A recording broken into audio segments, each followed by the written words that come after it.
This podcast may contain offensive content. You have been warned. Hello everyone, and welcome to the Diecast Podcast. I'm your host and DM, Johnny, and before we get into today's episode, I just wanted to bring you something really special. A couple of players on the podcast have created something really awesome, so I thought I would share it with you. Do you love Greek mythology and graphic novels? Then check out Oh My Gods, a new middle grade series from HM8 Kids and Etch about a young girl who moves away from her home in New Jersey only to wind up on the Mount Olympus, where she goes to junior high with gods and goddesses. Written by Stephanie Cook, Incha Fitzpatrick, with art by Juliana Moon and colors by Whitney Kogar. Go to ohmygods.org to learn more and order a copy for yourself. It is an awesome comic. You should check it out. The art is fantastic and the writing is mwah, chef's kiss. So head over to ohmygods.org and check it out. Get a copy for yourself as soon as you can. And with that, we're going to jump right into the episode. As always, you can follow us on Twitter at Diecast Podcast. You can find us on our own website at www.flyinglizardstudio.com. And any app that plays a podcast, you can find us on YouTube. And, of course, our Discord channel. Come join in the fun. Come chat some D&D and hang out with everybody talking about Critical Role, talking about the Diecast Podcast, and just D&D geekdom in general. So that is it for me. I hope you enjoy the episode. It's a lot of fun to have this group. This new series has been so much fun. I can't wait to share this with everybody. I hope you enjoy it. That is it. Let's get right into the episode. I will see you next week. Previously on the Diecast Podcast. If someone else has proficiency in survival, I do. And Ranger Girl is like all about it. I mean, I'm a scaredy cat. I don't know. I'll follow you guys wherever. She looks like she's in her early 20s, has this beautiful long Ariel type of red hair that goes down to her hips, and she's got like this stick, and she's being sweeping away, and just the most harmonious voice, like and oh, never mind, she's gorgeous, let's go. I bury my face in Daisy's arm. I'm like, there's a Faceless One. It says, beware the three sisters. One cannot die while the other two live. Hello everyone, and welcome to the Diecast Podcast, Trollskull Alley, Episode 2, with the newly named B Team, as it were. Aren't we called Tales from Trollskull? We are called Tales from Trollskull, but I believe like if we're gonna do a sub organization. Oh, I've ruined your intro. That's all right. No intro is ruined as long as you say hello. That is where we leave you, just outside of Wendy's hovel as you are walking off into the forest. The sounds of a forest waking up for the morning. Morning birds are singing off into the night. You can hear the creaking of trees as wind billows out. The grass is still that little bit of moistness from the morning dew in the air, or on the ground, sorry, as it feels fresh and welcoming. The sun is still definitely blotted out. It still has like you can't tell if it's beautiful blue skies or not, because the canopy is, it's kind of like blocks out the, but you get every now and then like these little beams of light that drop down. And Wendy had informed you that you were very close to Harker's Falls. So whoever would like to take the lead on the survival check, please give me a survival check. Let's see here. Liza would also like for to know that she closed the window not because she was scared. It was just cold. And so noted for the record. Before we go off into the woods, she has those mushrooms growing on her hut? Yes. The death caps. Is there any way I could collect some? You absolutely can. Wendy is my house is your house type of mentality, but you will be required to roll a nature check because you do know that these mushrooms are quite poisonous and toxic. Right. How bad do I want them? Yeah, why not? Let's go for it. Nice. Give me a nature check then, please. Boom. 11. Unfortunately, you grabbed one of the bases of the mushroom, and you didn't anticipate how ripe and fresh they were. That's almost kind of like this like poof of spores just puffing your face. Give me a constitution check, please. Oh, no. For sure. Where are you? That's the sound of the mushroom going off That was there. the noise that Elspeth makes when she sees that. Oh, 11 again. You just make the save. You are not poisoned for the day. So you take a small puff of spores, you kind of cough, and like you got like that you just almost like after eating a spicy meal, like your nose is running, you can feel like your sinus cavities just kind of like drain out a little bit, and everyone else kind of notices like it's not a green mucus, it's more of like a reddish brown mucus, like it's not a natural color. That the poison is like definitely, the filtration system in the body's like, get out of here, we don't want you here, out. Which Daisy looks fine, a little startled, but fine. Here. That was the best witch I've ever met. Have you met a lot of witches? No, that was the first one I've ever met too, but I was definitely the best. I hope that we don't run into any other ones. Yeah, I don't think they're all that nice. I'd like to leave it at the best witch and only witch. Yeah. Wendy did tell you about her sisters, Marta and Brew. Marta, Right. that's their names. Yes, she did. Do you want me to roll survival? Does someone else want to give it a shot? It is. I have one. entirely I think you know the best way around these woods here. So I think Ooh. we'll take your lead. Damn. 24. Ooh. Hello. All right, roll me a d10, please. You're like, Alright. those mushrooms really cleared my senses. I'm good to go. I'm good to go. You just smell Let's the get out of here before I poison way. all of it. Oh no, that's a 1. Aha, that's all right. Still on the good list. You're still okay. So you begin to lead them again, being almost like having a fresh cup of coffee in the morning. Just spritz a death cap in your face just to wake you up. As I'll do you it. lead the train, you still have that soft forest floor, like when you step on it, the ground sounds almost hollow type of deal. And you can see actually that as you begin to wander through, there's this groaning and creaking about the woods. And you kind of forge your own path up, sticking closer to the river. You can hear it off in the distance. And you walk for a couple of hours. It's definitely a uphill, not a steep incline, but you're feeling your calves and your quads definitely as you feel that little burn of hiking up. And Daisy, being the expert pathfinder, kind of sees the rest of the group is kind of lagging a bit behind on the upward hill, and then you look over and you see this nice, beautiful clearing in a glade where you see grass comes up to you about your hips. It's like almost like a golden wheat harvest type of deal. Mari, this would easily be well over your head, but you can see various wild flowers, wild roses, and daffodils just kind of growing, and like this beautiful sunbeam comes down on top of it. You can see various other like bugs and insects just flittering along in this sunny glade. Beautiful. I'm good for a bit of a rest if anybody's up for it. Bite a lunch. Yeah, or I need something? to. I'm always up for a rest. My legs. Yeah. I mean, I suppose we should have known that some place called Falls would be on some sort of cliff for the water to fall off of, but I don't think I was expecting it to be this much of a climb. And in retrospect, sticky buns were maybe not the breakfast of champions. I don't know what you're talking about. I was going to say, speak for yourself. Yeah. Just eat some sandwiches. The sticky buns were absolutely delicious. You've never had a sticky bun better than that, but also probably kind of like that magical taste delicious, but zero nutritional benefit to it. It was more for taste and display than it was for. Truly the stickiest of buns. But we do have our sticky Where, bun special, right? Which means we get advantage on any one check that we choose for the day, or is that... That is correct. Mm-hmm. Yeah. Okay. So we're breaking already? Sandwiches for us. For bulk.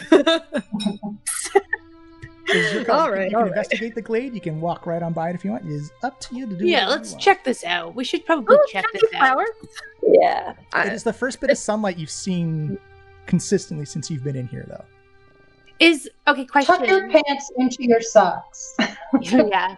Is danger sense a full-on spell, like, or can I just cast that, like, to... It's an ability you have, so it's like anytime someone would like try and ambush you, as long as you're not surprised, I believe. Let's actually use the roll 20. Yeah, can I use danger sense to, like, It's- make sure this majestic-looking clearing is... That would be more of a Exactly perception that. check. Danger sense is more like if you Okay. get jumped or you get attacked. Or This something. is I'll a run very open glade. I will I'll say. run a perception check Okay. if that's okay. I can check it out. Click. Roll it up. Same also. Uh-oh. Ooh, a 5. I got one. Man. Elspeth, I'll take a look. you are enthralled by this picturesque my portrait goodness. painting. It's know, beautiful. You see like a little butterfly come and land on a flower, and the tongue unfurls and dips in and drinks some of the Hibiscus. pollen. The wind kind of Oh like my brushes the top of the tall grass every now and then. Mm. It just feels like you would swear Wendy was behind you, just going la. can hear her in my heart. It's like the whole forest is singing in this place. Can you hear it? Your perspective of this No, is just butterfly. magical. Mari, your perspective, because you can't see the top of all this stuff, is you're kind of like plowing through the grass, and you come across what appears to be, you thought it was like a big rock at first. You try to climb up over it, and then you touch it, and you feel like this doesn't feel like a rock. This feels more organic. And then as you kind of stand up, you look down, you see there is a gigantic femur you're standing on. Oh dear. Not so magical, friends. Not so magical. I think there may have been some death here. Oh, well, maybe we should eat those sandwiches a bit quicker. I'm feeling a wee bit of deja vu. Wait, you're feeling deja vu? Me too. Sorry. No. Can I tell what kind of femur it is? Like what it belongs to? Yeah, give me either a nature or a history check, please. What is better? They're both 2. All right. Did it go? Ooh. So you can't. It's kind of like it's large from what you can tell. It's probably about half submerged in the dirt where you are, and this grass and everything has grown around it. In fact, that the grass you look up and Elspeth, you can't even see Mari as she's standing on this thing, but you look down and go, this has probably been here for a while. It's rather large. It looks like it's super dense. You can't, maybe it's the weathering or the age or your lack of experience with anatomy for other creatures. All you can say is that this femur probably stands about 1.5. If you estimate if you were to stand it on its edge, would probably be about 1.5 times taller than you are, Mari. Oh wow. Your guess, because it's also partially in the dirt as well. Like submerged. Yeah. We got a big one, friends. You hear from like the grass cover. You can't see her, but you just hear, we got a big one. A big what? I found a bone. A big bone. I found a big bone. It's really, really big. I guess Oh, like Una can like walk towards Mari's voice and just kind of like find where. Yeah, you kind of got like a She is. Marco Polo thing going on. So. I'll follow. Where are you? I start trying to jump outside of the grass. I'm here. Big bone. You see Mari's head pop up every now and then. I'll follow too. I want to see this. Elspeth wants to see. Yeah. Yeah, so you make your way, and it looks like it's almost in the middle, the exact center of this glade. As you look down, Mari shows, and you kind of push the tall grass and flowers back, and there is a big damn femur just kind of like... It doesn't look like it's... give me a medicine check for those, or a nature check for anyone else. Medicine or nature, your choice. Liza's got a 10. Elspeth's got a 19 for medicine. Oh, All right. I did very bad. So for Elspeth, you look and see that this isn't it's something that fell where it was. So it wasn't like a combat scene or like a violent scene. It's Like- something. Is there a skeleton attached? Like, is there any sort of attachments, or was this like a piece of something that was dragged here and left to?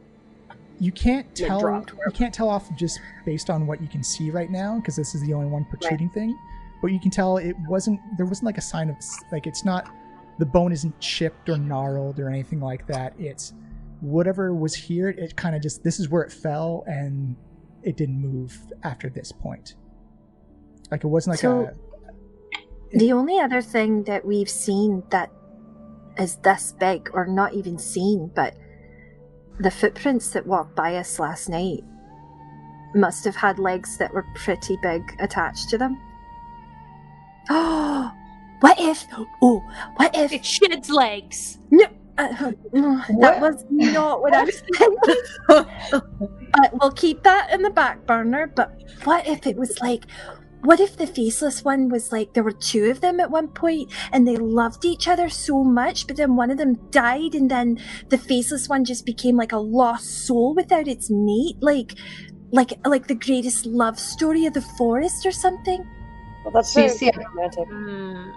But I Oh, would want to and you- know what Love happened to story. this mate. Are we sure it didn't just lose legs? Like Uh, it just Are we sheds sure them, this like thing has Yeah, bones? yeah, like a starfish. Starfish exist in D&D. They do now. Oh, they do, and the mean ones are quite large and eat towns. So. Oh, See? okay.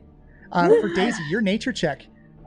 You look at this, and you look at this as almost as if something has just come here and died. Where it's just this is where it came, and it's kind of just laid itself down. And as you begin to look around the dirt, you begin to just move the soil around. Like the soil is like it's that fresh, black brownish farm soil where everything is just growing like unhindered. It just is growing. And as you begin to move the soil around, you begin to see other pieces of bone that kind of like lay out in a fragment lay out in a pattern. And you eventually uncover what looks to be like the rib cage, the arms, and it's whatever this was, it was quite large. It was quite tall. And then as you begin to uncover, you're like, oh, okay, well, you think you've got like most of the anatomy in the skeleton. And then something catches your eye, like right around the shoulder area, that there's more bone. And it kind of leads off in two opposite directions, almost like mirror patterns of themselves. And you begin to uncover more bones. And you discover that whatever this creature was had a giant set of wings. Nice. Wow. Just like Well. so. Compost. And Cleric, do you want to maybe say a few words and we could leave something behind as we move along through this field like, here? pay our respects, like. Yeah. Oh, I like that. I think it. I don't know this creature, and I bear no feelings towards it. But I do believe it's always smart to pay respects to the dead and receive any sort of guidance or good-natured energy from these. So I go. Elsbeth grabs a candle from her bag and lights it and like kind of digs a little thing in the dirt and sets it like near the skeleton and then runs to pick a few of the flowers and kind of lays them in front, like just in little makeshift tribute kind of thing. I go up, I guess, to sort of towards the center where the collarbones were, and I sort of kneel down, and I kneel down and I clasp my my holy symbol, and I say, "Oh, giant creature, and your storm has passed and the waves have calmed.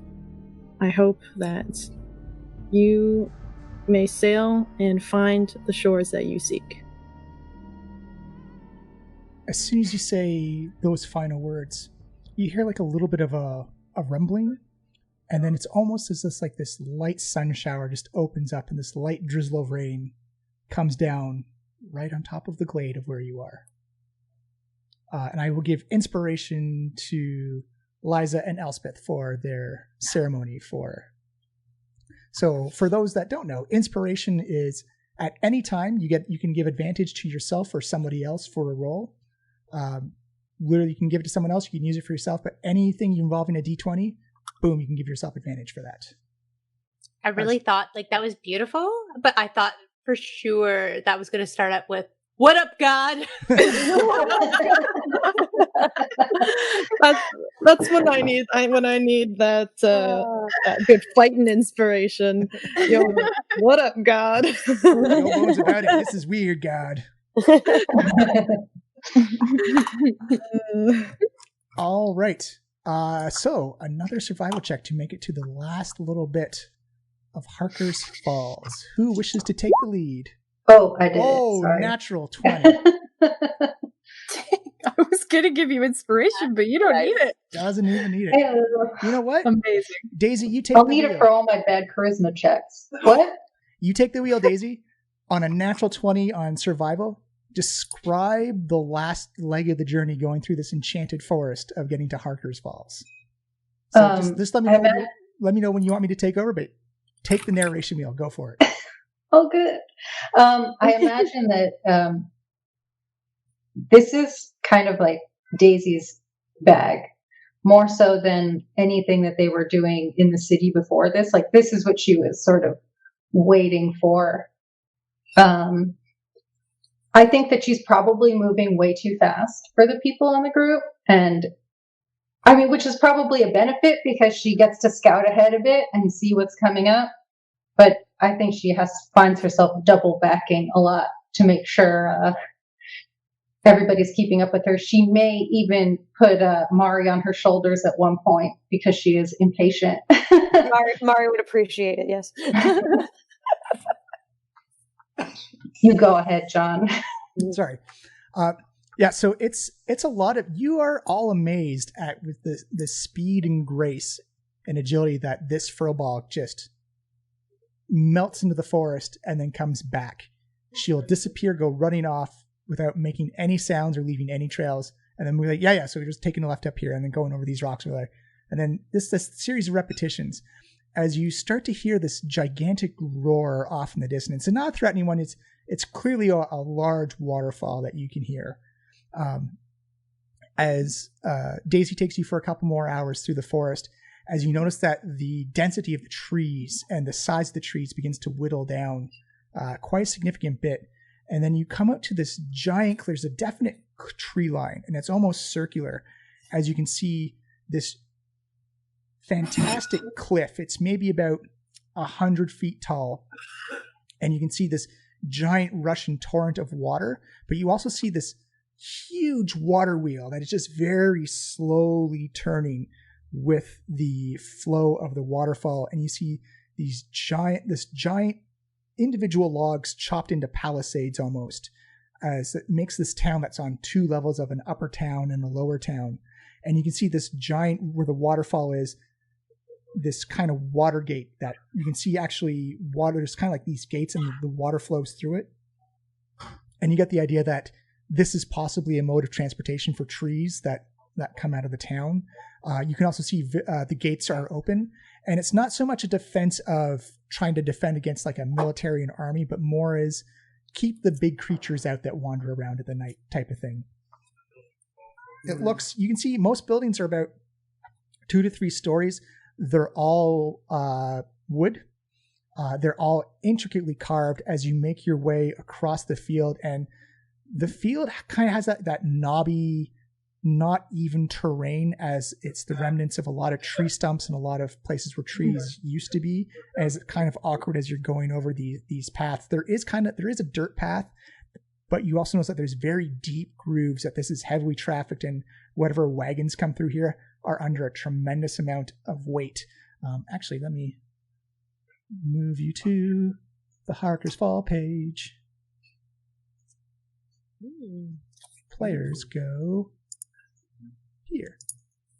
Ooh. So you get that kind of idea. Cool. As you get closer and closer, you can hear the kind of like this din and city sound where it's Waterdeep kind of had like a overpowering, oversensing kind of sense of or sounds. This Harker's Falls has more of a rhythmic chopping, a rhythmic mechanical sound to it, and immediately you get that smell of fresh chopped maple, fresh chopped pine. And you get that fresh wood smell, just kind of like fills all your senses. And as you get close, you can see like this fine layer of sawdust that just kind of filters out everywhere.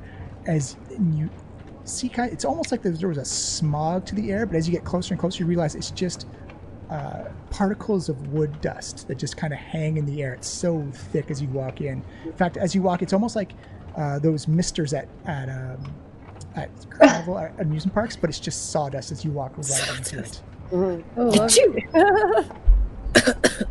The guards at the front gate welcome you in, and they go, welcome to Harker's Falls. We don't get many visitors. We're here for your naughty gnolls. Oh, so you're going to want to see Mr. Hackett then. Yeah, you got to go up you got to take the lift up the side of the cliff, and he's at the town hall at the very back. It's the fanciest building. You can't miss it. Ooh, what's a lift? You know what? I'll let you be surprised when you see it.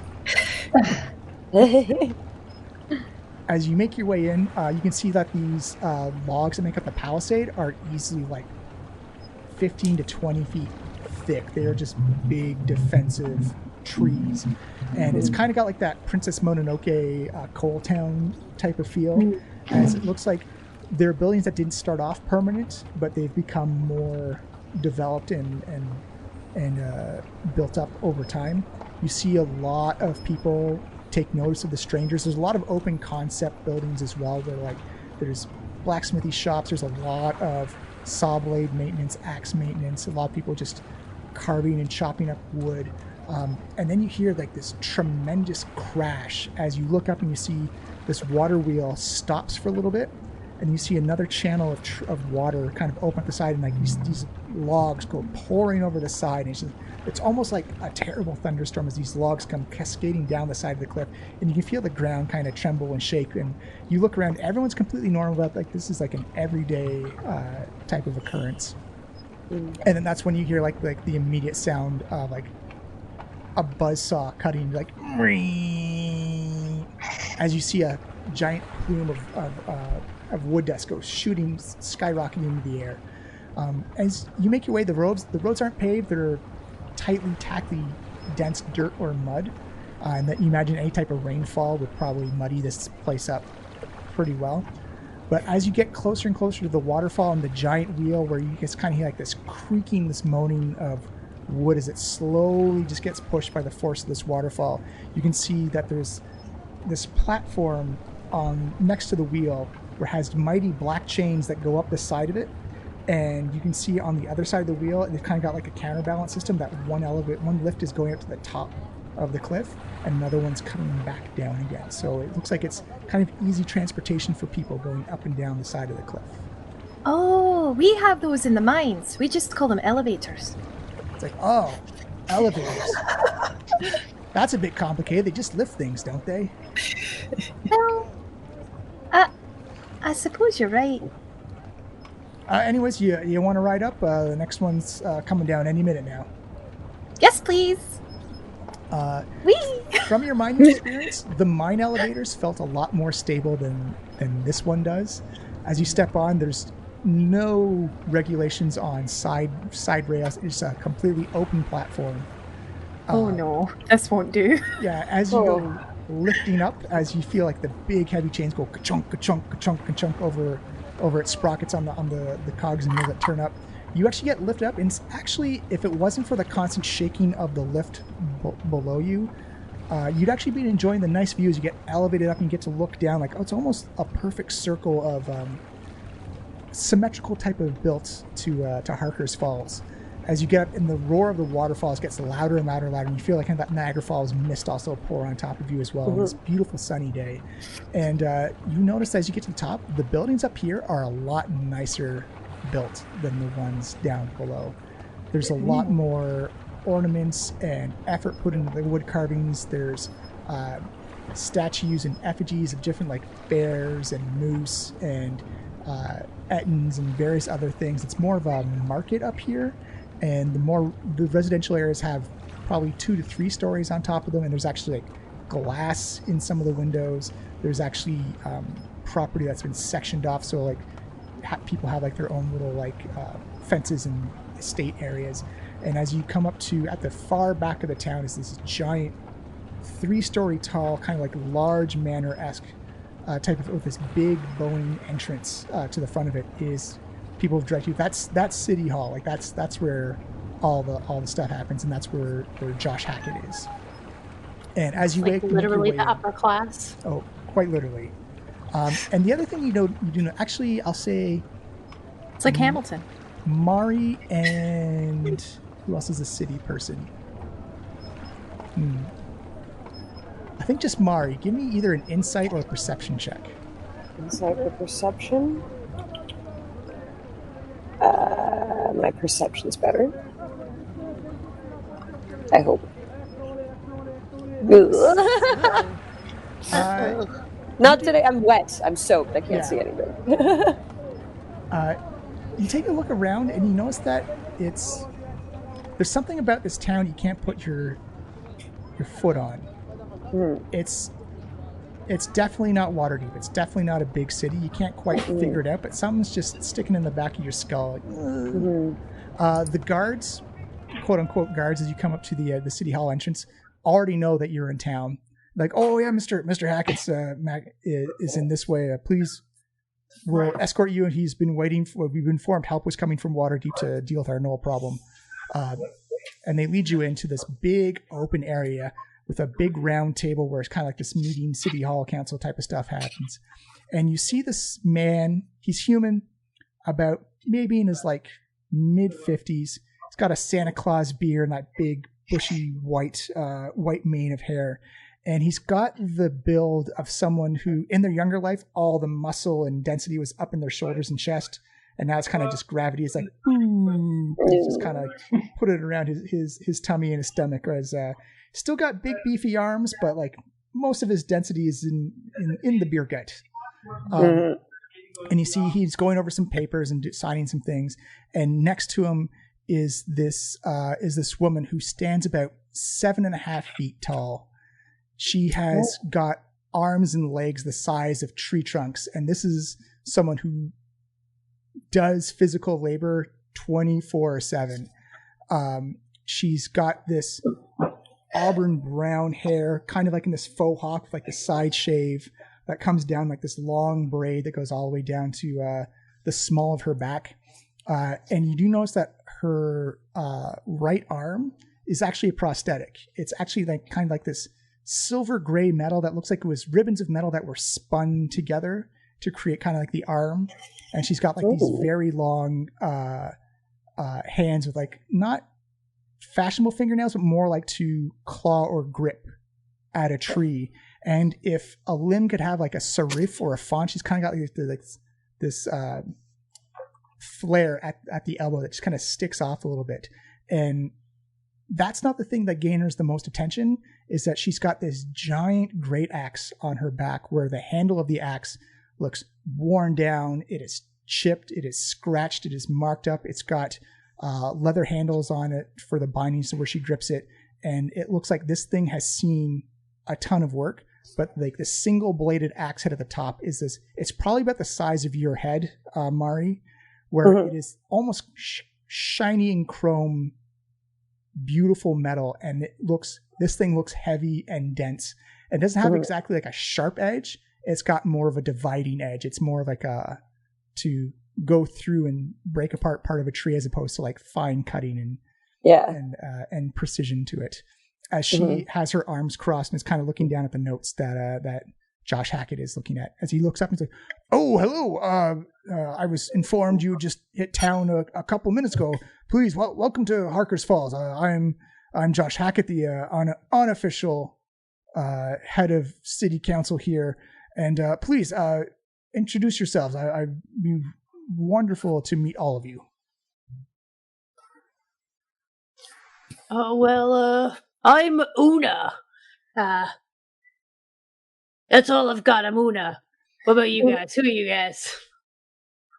I'm Mari Wiseacre of Wiseacre Wine. I'm Elsbeth Flintforge, but you can call me Bells. Nice to meet you. I puff my chest up a little bit, because I'm a little taken by this other very muscular and cool looking woman, and I'm like, I'm Liza. It's a pleasure to make your acquaintance. You see the other one kind of like nods and smiles in response. And I'm like, Elizabeth had to pick her jaw up off the floor before she introduced herself as well. It's a little like, oh. Yeah. I know. I was just like doodling Una with hard eyes. Like, you said there's a table there? Wait, is there like a big round, almost like a Knights of the Round Table. It's like a big conference table type of thing. Where was she sitting again? She was standing next to Josh. Oh, okay. I go up to the corner of the table and I flex, and I'm like, like the Captain Morgan pose. yeah. I'm gonna say your choice. Give me either an intimidation or persuasion check.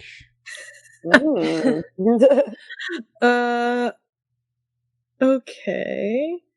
Or sorry, performance check or intimidation, depending on how you want to present yourself. Oh, okay. I'm gonna go. I'm supposedly very intimidating looking, and yet 14. Excellent. You see her kind of look at you as you come over and like kind of like posture yourself, and it's not like I'm going to cause trouble. It's like showing how tough you are. And she looks down from this big 7. She's also wearing kind of like this shiny chrome chainmail as well. Whereas you can see, as you get closer, you can see this is someone who is muscle all the way through. She looks down and kind of acknowledges that you're the tough one of the group. All right, I'm keeping an eye on you. And you see Josh Hackey like, and so of course this is our Master of Arms and head of logging operations. This is Ural. She's think you mean Master of Arm. She can master my arms. You see Ural kind of like put her arms together and you hear like the strain of the metal flex underneath it, and she says, "You don't want to see what these arms can do." Or do we? Why don't you show me over a pint? She looks at you and says, "You take care of our neural problem. I'll even buy you the pint." Elizabeth goes, this is our Fullbog. This is our Fullbog Daisy. She got us here like lickety split. Hi, yeah, Daisy. Hi. Daisy's incredibly shy person. Does not like meeting new people.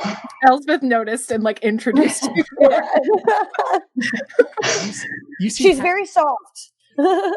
You see Hackett kind of have this guffaw look, and it's like, you had no troubles getting here. This is an enchanted forest. And he kind of like waves back to like the general window outside. Well, I suppose there was the bees, but we just put them to sleep and then had some honey, and then we stayed in a lovely cottage with Wendy, and then we found a beautiful clearing to have lunch in and had a little wee ceremony there, and then it passed no time. And you had no troubles getting through the forest. Daisy is a very good ranger. Mm-hmm. Yeah, totally avoided death, like no problem. Yeah. No big deal. We just saw some weird bones that were probably there for like ever, so no problem for us. Yeah, no big deal. You see Mr. Hackett is very impressed with Daisy.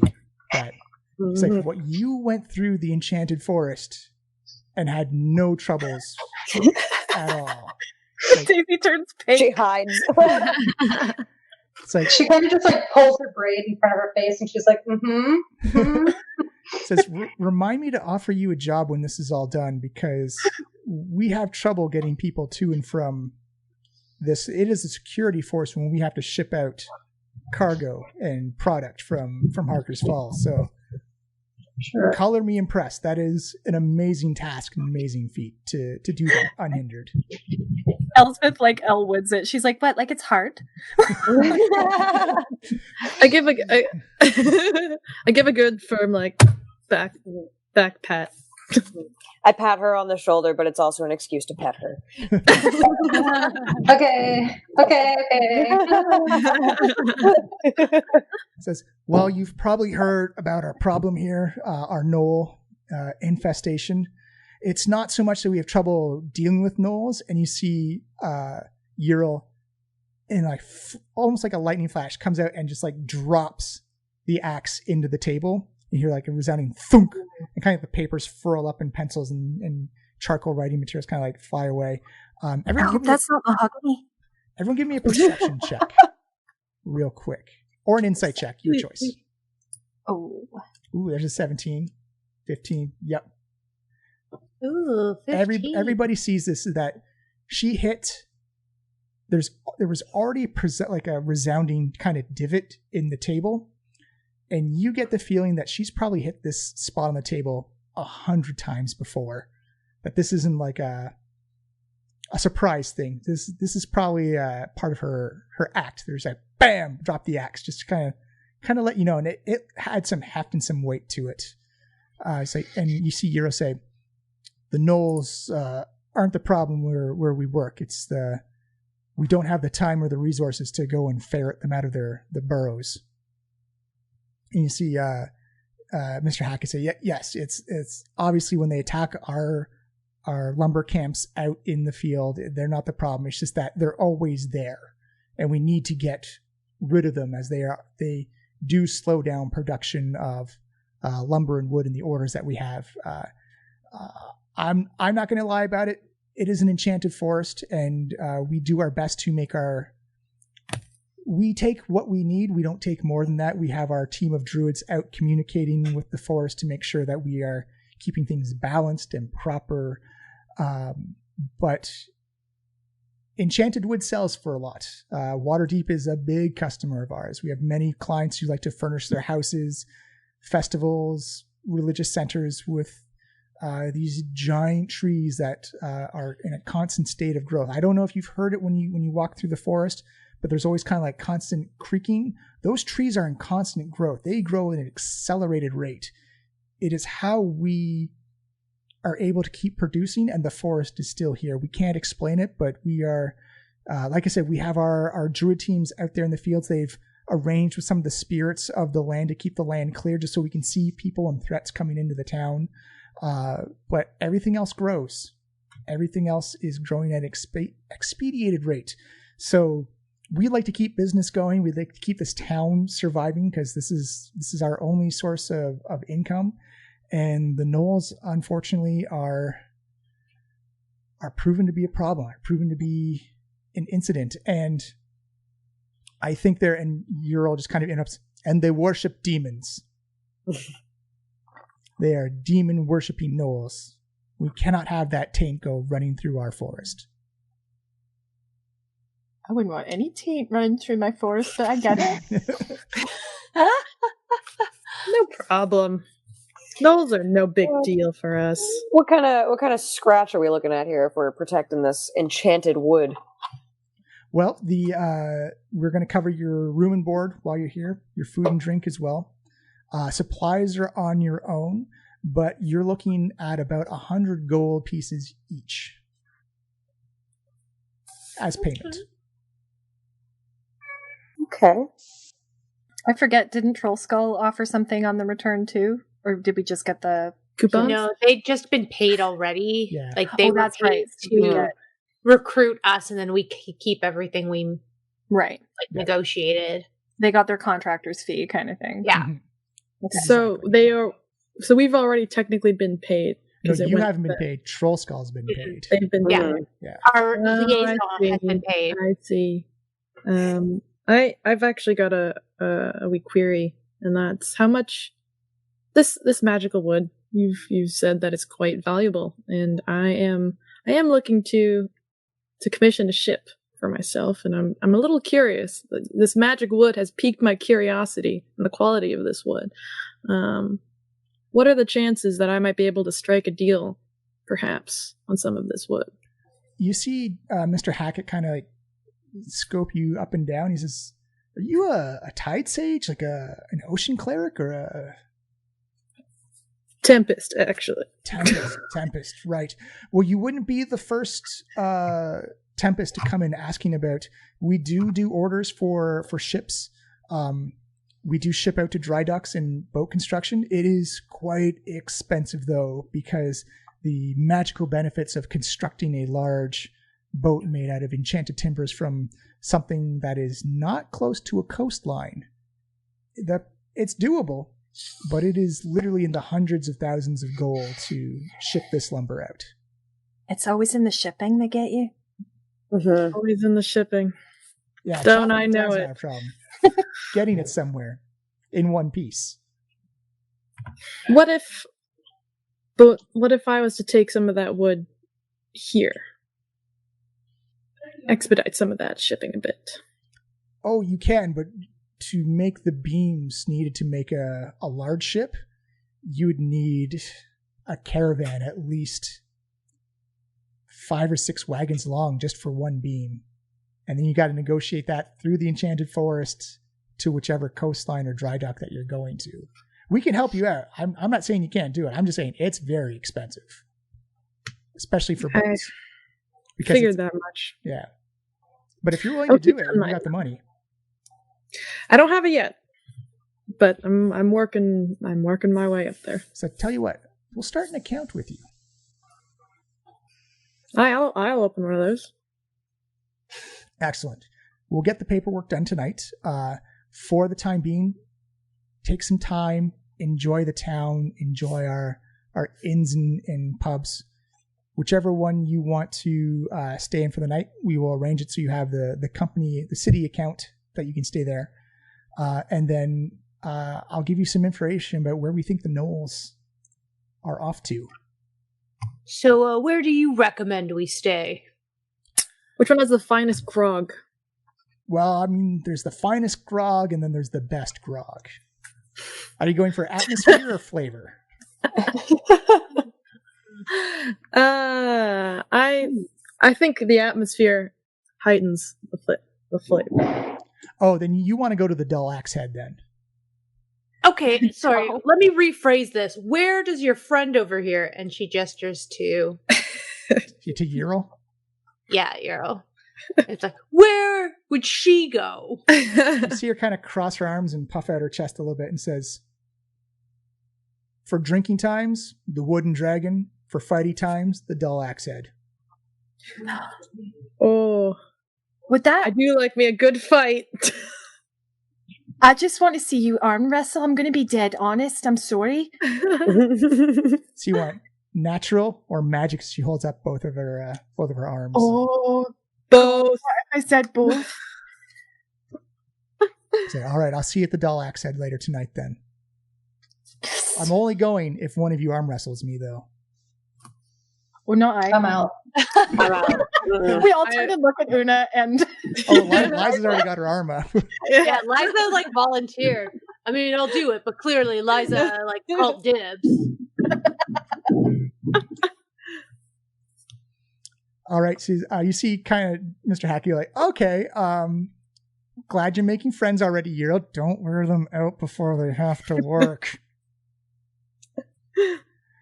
So I'll hand you a folder based on the 3 camp locations or logging locations we've had run-ins with the gnolls.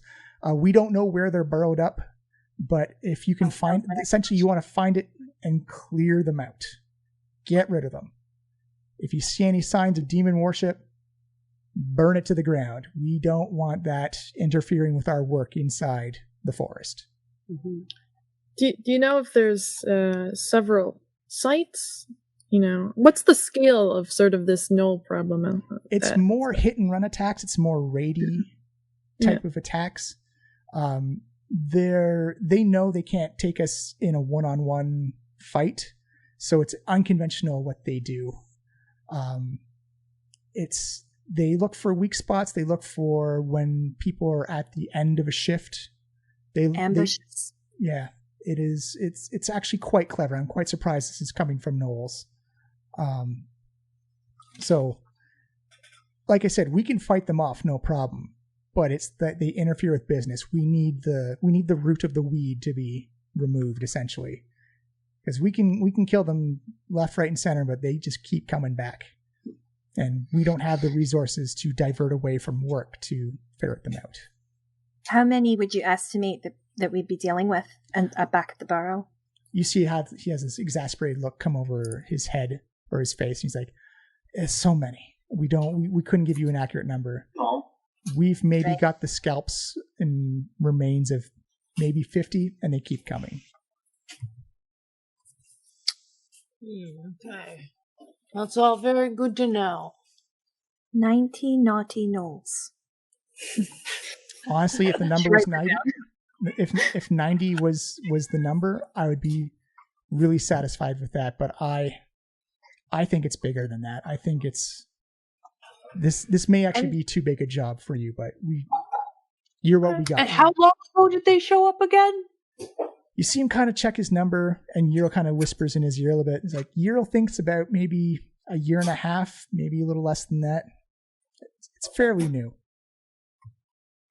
And you haven't sought out some help for this before? Well, we thought they were just individual attacks, maybe like a raiding party coming by, and we successfully fight them. They haven't done an open assault on the city. They always attack the logging camps when they're out at work. So our model is we send out teams to go harvest trees, and then they divert them back to the river, and then the river flows the timber to the processing plants, the sawmills and whatnot. So it's the lumber camps that we have out in the field that usually get hit. They're nothing important. They're a series of tents, maybe some picket lines just to keep out the gnolls. But, if you're intent on crossing over them, they're going to get over. It's not the optimal situation defensively, but it lets us be mobile and it lets us harvest different areas so we're not hitting the same places over and over again and upsetting the forest in the process. And, you haven't tried, communicating with them at all? Trying to come up with a truce? I was going to say, do they seem to want anything in specific? And how do you know they're demon-worshipping gnolls specifically? From what we can see and what we've picked off the dead, we've seen small effigies to Yinagu. And they're gnolls. A lot of gnolls do worship demons. Their origins come from demons. So, I mean, I want to say they're going after, we don't bring any gold or valuables out there. That's really just food, supplies, and then whatever wood we harvest, I guess, would be the most valuable items out there. But they don't even go after that. They just go to sow chaos. It's almost unfathomable. They just kind of, their purpose is to attack and destroy, and it's a bit upsetting. We've only lost a handful of workers to it, but one is too many. All right. Will we go get settled? So yes, and the folder has the rough map of Harker's Falls and then 3 satellite locations, kind of like an A, B, and C of where they've had the most recent attacks. In fact, let me just give you a small sketch on Roll20. Would it be possible to talk to the latest sort of anyone who had the latest encounter with the gnolls? I wouldn't mind speaking to one of the druids, or absolutely.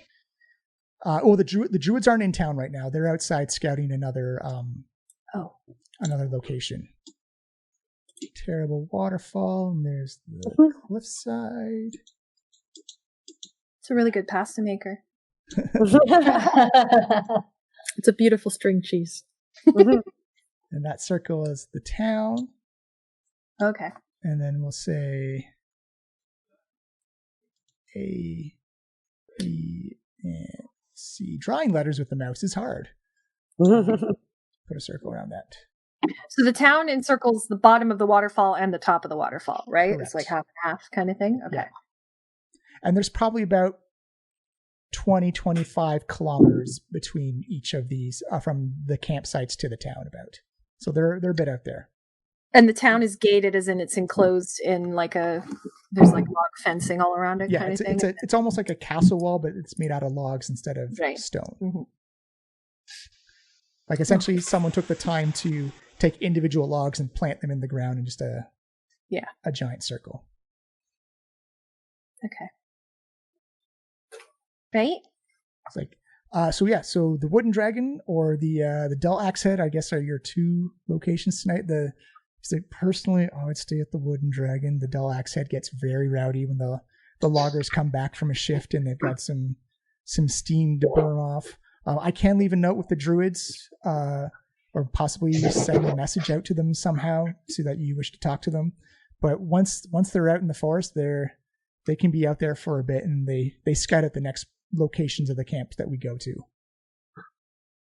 Maybe I should just ask you then. Do you have any information on the Faceless One? Give me an insight check. I closed my character sheet accidentally. Insight. Boop. 6. Can I do one too? Absolutely, yes. Actually, one of us can use our advantage because I was just going to say, I want to use my right. inspiration. I have inspiration, so I'd like to re-roll if possible. or the cinnamon bun thing too. Cinnamon bun works as well. Yes! Hey! Boom! 20s across the board. 20. So, I say Mari and Elspeth. When you bring up the Faceless One, his demeanor changes for a split second. It's almost that WandaVision, like, and like an edit, and he kind of corrects himself. His face drops. Yeah. And then immediately he's like, well, officially Harker's Fall's stance on that is that is myth and lore used to scare people. And that the Faceless One is an old tale from long ago. And the unofficial stance? Is that you don't go into certain parts of the forest by yourself or at all, which is why we have the druids scouting locations for us. Right. Mm-hmm. How lucky for them. They are very good at what they do. In fact, there is a briar wall that they've put up just to parts of the forest that are forbidden to go to, based on their opinion. And I trust their opinion 100%. So if we see any of these briar walls, we should just back away slowly or maybe very quickly. Yes. And hopefully nothing comes out of the briar wall as well. Ominous. So, wooden dragon for sleeping, dull axe head for partying, right? You see Euro kind of flex her muscle, fighting. Partying. There's no party worth going to that doesn't end in a fight. Exact. That's what I always say. I always pick up extra gold at these little fights. You see Euro pick up the axe, just like she's lifting like a pen off of a table, and sheaths it on her back and says, well then, I guess we have the entertainment for tonight. I'll arm wrestle your finest. Whoever wins buys the other person a drink. You see her stride out. Very, very like WWF wrestler, just like kind of exiting the stage. As she looks back and kind of puts her eye on Liza a little bit, nods, and then just kind of walks off into town. And you don't lose sight of her. She stands easily taller than anybody else around her. As you see kind of people just part ways for her as she just walks through the town. Can you spell her name for me, please? Yeah. Y-R-E-L. Ooh, I was close. Okay, you're Al. Okay. Y-O. Giant. I spelled that wrong. You lose 5 reputation points with the hero right off the bat. I'm sorry. Oh, no. I'm kidding. So you are in City Hall. What do you wish to do next? It's about, say, mid to late afternoon. So, do we want to go talk to anyone who's had a run-in or the most recent run-in? I think and that's good. Mr. Hackett said like probably one of the inns, probably the Dull Axe Head is where you'll find them. Right. Is there anyone else who we want to talk to? Gesundheit. Bless you. It's like Gesundheit. That was one of the cats. Oh my God, talking cats! I knew it was real. I've been training them hard. Demon whale. I want to swallow your soul. Your little krill to me. Oh, that's a D&D campaign. Demonic whales. Yes. Right there. Are there any like employees or kind of just like people in the room that maybe we can talk to? Like staff? Before we go. Give me an investigation check. Higher is I better. have a -1 in investigation, so this is not going to be excellent. Oh, 13. That's not Yeah, terrible. actually, Una, it's a big open room. There's not many places to hide, and you do notice that Ural's presence kind of intimidates a lot of like the staff, but there is one staffer that seems to be just off in the wings to help out Mr. Hackett. Can like Una just sort of like shuffle over to this employee and be like, "Hey, It's like, yeah, and it's this human, about maybe like 5 feet. She's just dressed like in pretty much just like not like fine clothing, but like nice kind of like office, like presenting yourself as being a city representative type of clothing. Hair bund up. She's like, yes, but feeling a little intimidated by this half-orc barbarian that comes up with muscles to spare. It's like, yeah. May I help you? You don't have to be intimidated. I know it looks scary, but I'm a bard. It's fine." I am intimidated though. You look almost as big as Ural over there, and that's. Oh, I wish someday. She is exceptionally strong.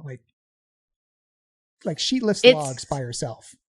I'm my! I'm surprised her arm, her prosthetic arm isn't actually just a log. It looks, and you know what? Here's the thing that makes a lot of us angry. She built that herself. I mean, come on. You can strong, smart, skilled. Oh my God! Just like I'm pretty sure the she awesome got it. trifecta. Yeah, it's unfair sometimes. There's a rumor going around that it's magically enchanted and she did it herself. So like don't piss that lady off. Oh, we do not intend to. Mm-hmm. I do not intend to. I might, like a little. Just like a little bit, though. Yeah, I mean, in a good way, or maybe a bad way. I don't know. Well, okay, so like, what's the word around town? Like, what's your boss like? What's Mr. life Hackett like here? He does his best to keep everything together. It's kind of like organized chaos here. It's a lot of Harker Falls is really nice, but it's a bunch of individuals working together, and sometimes their ideas don't align, sometimes they do.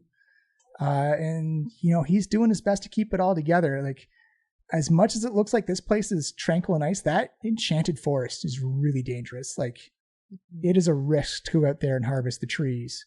Like, when your Frobog friend said that you made it through, like, no problems, that's amazing. I've never heard people making it through the forest unhindered. And have you run into any of these issues? Hags, gnolls, Yeah, faceless demons.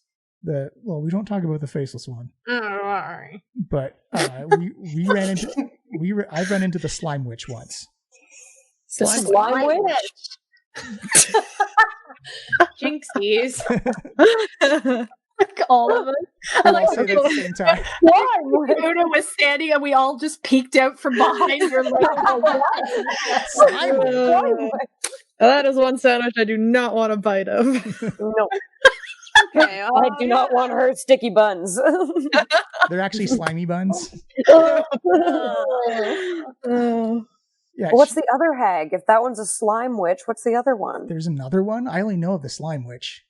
Okay, wait. Let's back up here. So you actually saw this slime witch. She made her presence known at one of our camps once, turned some people into slime. Awful. Should they get better? No, she... Oh no. What's the best way to put this? She slimed him. She slimed them and then kind of, she makes kind of like a cup motion with her hand and just like... Oh my god, she slurped no. that. Oh no. She slimed and slurped. She slime. Oh. Oh, I'm gonna book. Oh my god. What was her name? I'm glad we didn't know that. She said her name was Brew. Yeah, you don't want to mess with... Brew, the slime witch. That's brilliant. And not in a good way, but it's really good for like a bardic tale, you know. Ugh. Well, it's... I've never seen do you flesh know- and bone liquefied into a green-yellow slime before, but it was horrific. Thank you then for the visual. inhaled it like it was a Slurpee. Oh my god. Do you know, like, was it provoked? We didn't stick around long enough to find out. She just came wandering in and blip, blip, blurp, blurp, slurp, slurp. Ew. She doesn't sound quite as pleasant as Wendy did. Who's Wendy? I'm Just so Oh, friend of ours. Yeah, best she was witch like ever. sticky Yeah. buns, but not like, that, like, it was fine. Nice Kind lady. of. Good friend. I used to do a great big jig. It was brilliant. Well, that sounds a lot nicer. Like we lost 6 workers to the Slime Witch. So, how many have you lost to the gnolls now? Not as many. I mean, they're more of a harassment than they are a threat. But I think we're all concerned about the Yunagu demon worshipping stuff. That's, you don't want an enchanted forest on top of a demon infestation, I think is our biggest reasoning. That's fair. I mean, I'm like not here to advocate for, fighting the hags or anything, but like, it seems like one's causing some like really provoked damage too, and you're only going after the one. Well, I've only encountered the Slime Witch once. Other people have encountered other hags. John. Says, yes, she is an awful person to look at. If you've ever had chronic runny nose, it's like that, but like a viscous yellow. Oh no, she's a bogey witch. Yeah. That's disgusting. It just gets worse. And like does that gross thing where like it's gonna drop and then she just kind of like snorts it back up. She is a not pleasant person. All right, change the subject. Yeah. Okay. Have you? You get you a lot of, heard? oh, sorry. Oh no, go ahead. Okay. You get a lot of workers. Is there a high turnover, or like, are there people who've been here for ages? Like, who's your oldest worker, seen the most shit, survived the most things, all that?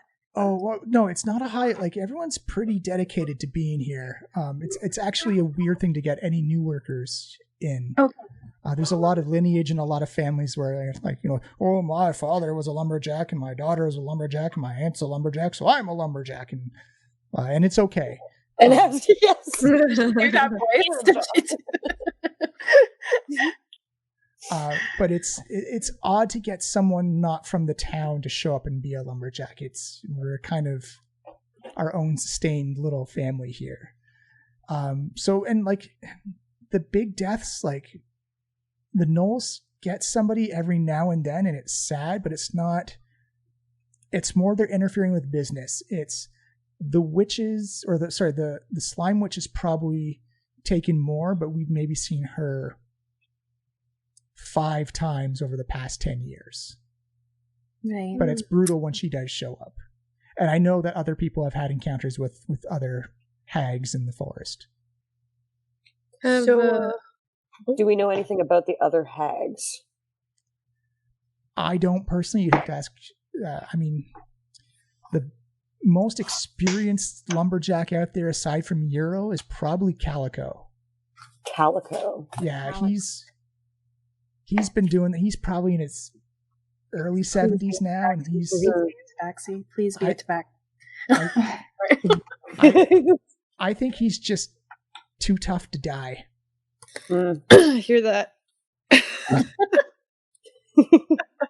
I mean, like he has stories about walking into the Enchanted Forest and then walking back. Like he'll walk out with a group of people, and he's the only one that comes back. That's a pair of shoulders I want to ride. And you know what? We investigated that. We weren't sure because, like, it was. I mean, the people he does come back with, like, no, Calico saved our lives. He is, to pardon my P's and Q's, he is one of the toughest motherfuckers out there. Oh, like don't let. She checks around to see if Euro's in range. Like he's probably as tough as Euro is. Do you know where he resides? He resides at the bottom of a bottle most days. Here. Any particular bottle? A full one. I've got some family wine I could bring him. Does he drink wine? He drinks anything with booze in it, essentially. Excellent. And excellent. Is it in a bottle? Yeah, it's in a bottle. It's not so much a drink; it's more of an inhale. Perfect. I have a perfectly inhalable wine. Yeah, completely sessionable. He probably won't be discussing the finer points of the flavors and textures of the wine. Just as a fair warning, he's a bit abrasive. That's fine. I work in a bar. I know abrasive people. All right. So, have you seen anything to like back up this, demon worshipping of the gnolls? I've seen the evidence. Like people bring like the small little effigies. And the druids feel kind of like that demonic presence out in the forest. So I mean, I'm not a holy person or a religious expert. I can only go off of what I've seen. But I mean, like they're gnolls with Yinagu effigies and symbolism on their bodies, so it doesn't take that much to put 2 and 2 together. Have there been any recent attacks? I think like last week they had one. They fought it off at the camp, but again it was hit and run. They came in, hit and ran, and thankfully no one was seriously injured or killed. I don't think they lost many supplies, if any at all, but it was kind of maybe it was just sussing or testing something out. Have you found they've gotten more aggressive, like it's happening more frequently, more gnolls, more violent attacks, sort of thing? I'd have to check the research and the notes, but it feels like it's been amping up over the past 6 months or so. Something's riled them up. Okay. And honestly, it's probably improper to say, but I just wish they'd run into the slime witch at least once and just maybe scare them off. Hear me out. Maybe the other hag is a gnoll hag. Is that even a thing that can happen? I don't know. Is like a slime witch a normal thing?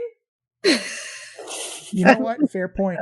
I never thought I'd see that in my lifetime. So maybe a gnoll hag is also. Yeah. We ran into like a monster out there and it could shed legs. So like anything is possible. you see her eyebrow kind of like curls up in like that contorting what face? We ran into a skeleton with wings. Skeleton with A wings. big one? A big one. Do you know anything about that? Her gnarled wa face stretches back into like a I don't know face. It's like I've never. I mean, like, was it like a kokra or like a bird person or like I don't know. If it was huge, like what's the biggest thing you've ever seen or heard of in this forest? I've seen a forest giant once off in the distance. Do they have wings? Oh no. So picture a forest giant, but with wings. But with wings. Like great big giant wings. You see her kind of like, oh, that's a horrifying thought. I hope that never happens. Well, maybe they're extinct, whatever it was. Yeah. So, is there, we're kind of like new to this place and we're only here for a bit. Is there anywhere else we should check out while we're here? Ooh, sightseeing, right? Or places to shop. Where can we get supplies? She says, well, I mean, do you like woodwork? Do you like fancy carvings? Because it's pretty much you can do. Yeah, I guess there's some blacksmithing trinkets and whatnot, use some metalworking, but we've kind of got a niche here and we kind of don't go outside our lane, as it were. A lot of wood. Yeah, we're not so much a touristy, commercey place because it is hard to get out here. But there are some artisans that do like work with like the extra stuff that do their own thing. But you can ask around. I mean, I guess the trade district would technically be on the lower level, where like most of the workers are. So, I guess I should So like the upper level is like management, and the lower level is the workforce, and we get along really well. Like it gets a little muddy when it rains down the lower level, though. We call it, turns into like a mud pit sometimes, but everyone gets along. But if you want to find like wood crafting or metalworking, that's probably down there. You'll get your best results. So the dull axe head is on the lower level and the wooden dragon is on the top level. Figures. Of course. Oh, my legs. Do the druids just go out into the forest and ask which trees want to die? From what I understand, it's a team of 3. They don't officially have names. They choose not to be named. Are they sisters?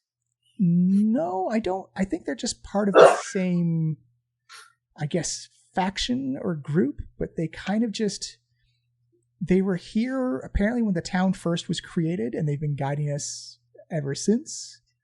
Druids age slow. They're definitely elves. They're most definitely elves. They just kind of come in and they consult and say, like, they point out spots on the map, like the forest says you can go here today, and we go out and we follow along, and we've never had a problem with.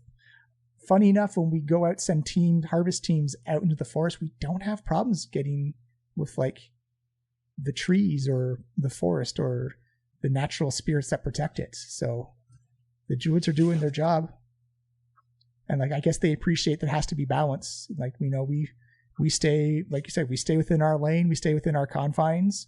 We got permission to clear out, just like kind of like an empty area, just so we can see if anything big is coming at us. You don't want a forest giant knocking into your wall by accident because he didn't see it. So, and it's kind of like a they see the tree line and they go, okay, and they leave us alone sometimes. Sometimes you get a Kodiak bear, like a werebear comes in every now and then.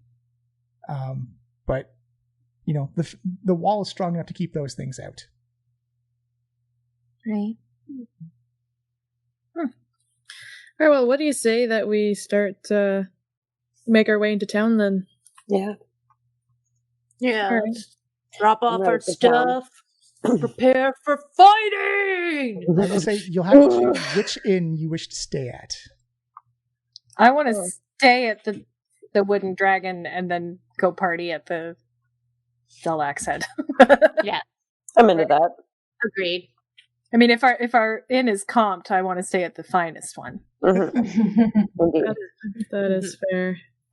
So the staff, who her name is Maze, she guides you to the wooden dragon. So essentially, you head down the street, hang a left, look up. When you see the big wooden dragon on top of this, kind of like an upside down boat. When you see the big wooden dragon statue on top of the roof, that's the place. It's really nice, actually. It's got like a nice dinner restaurant area, and the rooms are nothing to sneeze at, but it's better than what you get at the Dull Axe Head, which essentially it's like 4 walls, maybe a bed, cot, and if you're lucky, it hasn't rained and the floor isn't completely trash. All right, well, Perfect. you have been most helpful. Yeah, and if you need anything, if you need any help with like a city or guidance or anything like that, Mr. Hackett can be tough to get a hold of sometimes because he's spinning about 8 different plates at the same time. And just come and let me know, and I will try and schedule something for you. Maze, and I take both her hands in my hands and I go, everyone has inherent value, and try not to spend your entire life comparing yourself to other people because you're on your own journey, and you have been so helpful to us today. We really appreciate it. Thank you. You see the smile just begin to stretch across her face. She's like, "Thank you. I'll remember that. Thank you very much." And she kind of whispers to you, "Also, get the breakfast special at the Wooden Dragon. It's really good." Breakfast special, excellent. Thank you. Oh. So do you wish to make your way to the Wooden Dragon? Mm-hmm. Mm-hmm. As we go along, I'm like, faceless ones, nameless ones, what's next? Assless ones? Oh, God. Legless ones. Legless ones. Slime witches, gnoll witches. The assless one is a very angry demon. How do I poop? But genuinely, do you think the druids just go out there and go, right, which one of you wants to get cut down and dragged off and built into the thing today? And the trees all go, oh, Benny over here drew the short leaf so well. I mean, really? How do you communicate that? Like, hi, we want to come and trim you a little wee bit? Either that or they all need some therapy. Like, take me! That's like a sad forest. I mean, I couldn't imagine going down to a mine with a bunch of like druids and being like, "Hello, stone. We'd like we'd like the gems that are inside you. Thank you very much." Right? Right. There is a talk. It's weird. Eeny, meeny, miny. This one. I mean, I've talked with my fair share of plants, but they never talk back. I'd be quite afraid if they did. I just don't know how you communicate, like, hi, we would like to build a whole industry based on cutting your kind down and making it into pretty things for us to decorate our homes and build our cities with. Like, and an enchanted forest is just going to be like, aye, sure, that's fine. Maybe it's like a haircut, maybe, or like, maybe, so it's maybe like, hey, who's the lucky tree today to get a trim? Get uprooted today. Yeah. I never thought of forests like hair that just grows out of the earth, but that's not a bad analogy, really. Yeah, and especially if this forest keeps on a growing, it's like the teeth need to be worn down. It probably needs or like to be trimming your nails and your toenails, like right? I suppose. But do your toenails know that they need to be trimmed, or do they just think they're being shaved back to nothing? Oh, I've opened a whole can of worms here. Get me to bed. Toenail druid. Toenail witch! Oh my god, there's a toenail witch! Oh no! I couldn't stand it if there was a toenail witch along with a slime witch, and she made your toenails grow real long and they'll curl back. Oh my god! I'm now going to make a toenail witch, and her name will be Nibbles. No, she gives voices to your toenails. You get curse of sentience, so now every time when you cut your nails, you just hear "Ee!" No, Oh my god. I have a family. Or maybe, like, the other one turns you into slime, but this one just turns you into one of her toenails, so you just wrap it I around don't on her like face. it. No, you know what the worst is? She clips you, and then you land in the slime of the slime witch. So it's like, No. I'm sorry for everyone listening at home. It's a horrible visual, which I will absolutely use in the future. Welcome. Who's drawing that one? You make your way to the Wooden Dragon, where it's actually quite, as you come up to the upper level, you notice that it's different, that there's actual like paved stones. You don't see a ton of stonework in Harker's Falls, but you do notice that it seems to be roads and sidewalks on the upper level. You do still hear that rush and roar of water as the river comes down, and there's kind of like this processing area for lumber that gets brought down through the river. They've kind of got like a big, wide open pool where like the logs just kind of like get gathered and mustered before they just get shot over the side of the cliff and then land down into like the sawmill area. So it's a little noisy, but it's not offensively noisy. And as you walk up to the Wooden Dragon, you see that the artwork on the carved dragon is exemplary. It looks like it's a green dragon, a forest dragon, kind of like in an aggressive pose, kind of like almost serpentine going along the top. And you see one of the inn workers like, I was informed of your arrival, and welcome to the Green Dragon. Can we get you suited for the night? Do you need a meal?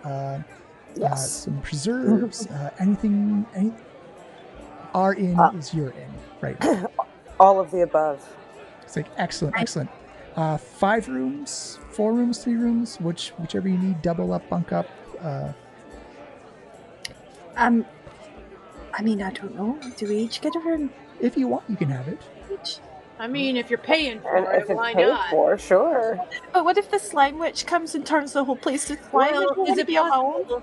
possible? We could have adjoining rooms. Is that an option? Yeah, we can arrange adjoining rooms for you. Perfect.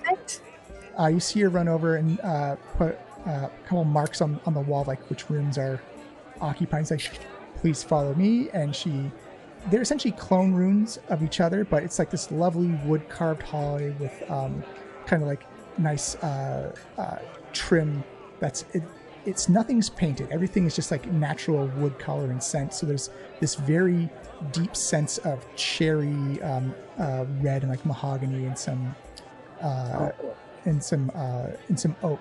As you get like that fresh woody sound or smell as you walk down, and she opens up the doors. The rooms are actually, they're not lavish, but they're nice. You get a nice wood 4-frame bed with a view that looks at overlooking the cliff part of Harker's Falls. There's a writing desk. The window has a lovely windowsill you can sit by, and it feels nice. It feels quaint, and the bed is big and fluffy with some cottons and some linens on it. One pillow, but it's for what it is. It's nice. And she says you have a meal room, restaurant area, your eating area that if you wish. Sometimes people have drinks there, but we've comped you 3 meals a day. Alcohol beverages are on your own. Those are you have to cover the cost of that. But other than that, welcome to the Wooden Dragon. If you need anything, then just come to the front desk and someone will be happy to help you. Does the lift run day and night? Like there's off time, or like we have to be back by? The only time the lift doesn't run is when timber is delivered from the upper level down to the lower level. That makes sense. But it should be unless there's a mechanical failure or something catastrophic like that, it should be running 24/7. Elsbeth chooses the room right in the middle of all of you, so that 2 on one side and 2 on the other, so Nice. that access. I feel cozy. I take the one closest to the cafeteria. Mm-hmm. We'll say that's the one closest to the desk. Yeah. I'll take the one that's next closest to where the food is. So one up from Liza, and then it goes Elspeth. So we got Daisy and Una. There's second last one and the last one at the end of the hall. Oh. I'll be on the other side of Elsbeth. So Una, you got the one at the end of the Whatever's hall. left. Yeah. That's fine. The tough ones can be on the outside. Like a little tough sandwich. Yeah. The sun has begun to set. The sky is turning crimson and orange as the sun begins to head towards the horizon. And you actually hear that this constant din of saws and action and blacksmithing metal hitting on metal, and the smoke from the forges die down, and the sawdust plumes die down a bit as it looks like the evening's coming to a close for most of the workers inside Harker's Falls. We grab some dinner and then head down to the Dull Party town. Now, do you want to eat in Party Town? No. No, We'll eat here, yeah. we'll eat at the end and then Yeah. drink at the Dull Put on a nice solid base. Expensive paid meal. Yeah. Eat booze that we have to pay for. Yeah. Yes. That's how you do it. The experience of the party night. Eat the expensive food, party with the cheap food. Exactly. I'm related to dwarves. Elsbeth absolutely orders the breakfast special for dinner. I take a look at that and I'm like, oh yeah, that sounds good. I'm gonna get one too. It's essentially Breakfast for dinner, it's brilliant. Oh yeah. The breakfast special is essentially they bring out this fresh baked apple pie. It's almost like a chicken pot pie, but as you open up, it's just got like fruits and caramels and stuff that just kind of like falls out. It's almost like fresh cut apples and. I've had nothing but pastries this whole time, just surviving on it and thriving. And you see, like it's fresh out of the oven. They put like a big dollop of ice cream on the top of it, and then you see this brown ambrosia liquid come out as like this thick but fluid maple syrup just comes down and just coats over top, almost like it was a waterfall of itself, and just coats the entire apple pie, and the heat just kind of caramelizes it and just like makes it stick to the top of the crust a little bit. And everyone at the table, just like your senses are filled with maple syrup at the moment. Yeah, my mouth is actually watering. Yeah, same. That's amazing. Wow. When you cut into it, like those little vapors of steam just come out, and the apples and like the caramel sauce just kind of like flows out. Oh, Mari doesn't even wait for it to get cold or cool. She fucking gets right in there and puts her mouth right into it. It's cinnamon, it's nutmeg, it's apple, it's maple. And you're convinced they put a little bit of cedar and pine flavoring in there as well. Oh my god. It feels more like an apple pie stew than like an actual conventional apple pie. That sounds so good. You do also feel jacked up, full of energy too. Like you feel like this is kind of like almost like a mother's milk. Like when you're out for the work for the day, you're getting all your carbs and sugar energies in this one meal. It's these pastries, they're keeping us going, that's for sure. Are you able to order just like a slice of that, or because it's like sounds like a big pie. It's a big pie. It's like almost like a soup bowl. Oh, okay. You know what? We can save the leftovers. Leftovers. What are these leftovers? Leftovers. You can have a piece of mine. I don't think I have to I'm make going it. to finish this. It's huge. Oh, I've already like taken a slice. Yeah. But I've ordered a meal in preparation for the booze that will come later. So I've ordered like a hunkin' loaf of bread and like some pot roast meat shank, and because I know that this is going to just help me down probably my body weight in alcohol later. The D&D equivalent to like poutine, like French fries, Potatoes and gravy. and like an egg on top or something. Like, Would it be dark elf fries? It would have to be like spider fries or like like a mushroom poutine, something from the Underdark. Oh, yummy. Cave fries? I feel Cave like that fries. sounds weird. Yeah. Good. They're actually just like really stiff and mushrooms that are in the shape of French fries. Listen, I'm gonna need like a compiled list later so I can draw a menu. This is just me, Saffron, saying this. I'm just trying to think of a pun for dark elf and poutine. Oh my god. I've been like sitting here like that's what I'm trying to think of. I'm like, what is like the pun name that like you can do? Because I want to say like Drutine for like drow and poutine, but Yeah. Sounds like some guy named Drew made some poutine. My middle name is Drew, so like I don't like. Oh, actually, you know what? Because it's the Underdark poutine. Uti. Yeah, Stealing is all what, these ideas for Jarlaxle later. Yes. Oh, I want a French Canadian Jarlaxle. Yes. Oh, he exists. That is what I'm gonna have. I'm gonna have our fictional version of this poutine with like lots of, stuff in it. Yeah. So I'm gonna line my stomach. Loaded So poutine. the gravy's going to be purple, but it's a very mushroom based type of poutine, and like the cheese curds are actually like whitened spider meat that's kind of like mixed and sauced in together.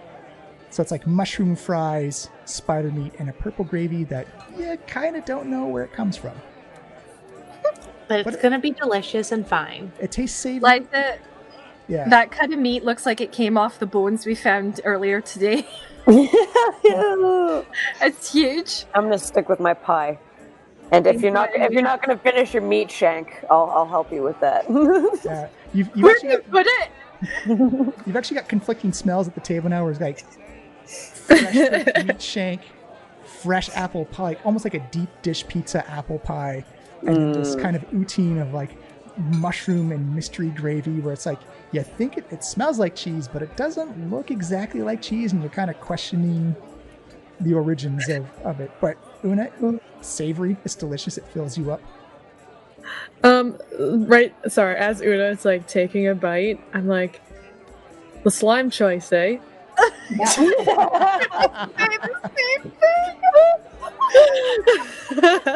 Like Elspeth's over there going, "Don't think of the slime witch. Don't think of the slime witch." Oh yeah. I'm What oblivious. does Daisy have? I think Dave. I mean, I heard about the pie, and I just that's got to be it. Yeah. Yeah.